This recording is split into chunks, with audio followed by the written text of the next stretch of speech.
Молодые и многодетные семьи из Ухты смогут улучшить свои жилищные условия. На предпраздничной в этом году церемонии в актовом зале мэрии им вручили свидетельство о праве получения социальной выплаты на приобретение жилья или строительство индивидуального жилого дома. С обладателями сертификатов пообщалась Виктория Науменко. Кристина Захарова – мама 3 малышей. Пока семья живет в однокомнатной квартире. Говорит, справляются, но хотелось бы жилье попросторнее. Теперь, благодаря полученной помощи, семья как раз его купит. Рассчитывает взять минимум 2 в Ухте. Вставали, когда еще было 2 деток, 3 года назад, получается. Программа поддержки семей действует с 2007 года. За 14 лет социальные выплаты на приобретение жилья в Ухте получили 400 молодых ячеек общества. Хотелось бы, конечно, чтобы вы остались здесь, купили квартиру здесь, в Ухте, чтобы рожали детей, чтобы дети росли, чтобы эти дети тоже оставались у нас в Ухте. А для этого, чтобы они были и им было комфортно, мы сделаем все для того, чтобы город наш стал действительно привлекательным.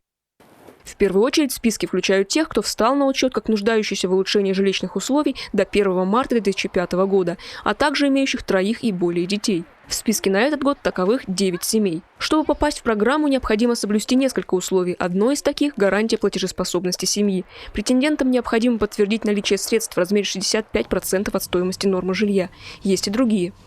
На социальную выплату могут претендовать полные либо неполные семьи, где возраст обоих супругов должен быть не более 36 лет. Молодая семья должна быть нуждающейся в улучшении жилищных условий, то есть на семью приходится меньше, чем 11, на каждого члена семьи приходится меньше, чем 11 квадратных метров общей площади. Ну и официально это должна семья быть признана нуждающейся в улучшении жилищных условий. Этим занимается Комитет по управлению имуществом.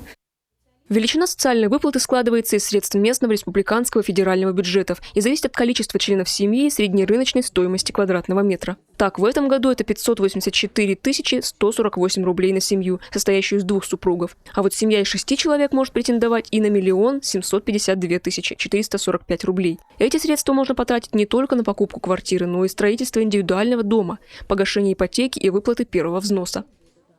Мы уже приобрели квартиру, купили большую.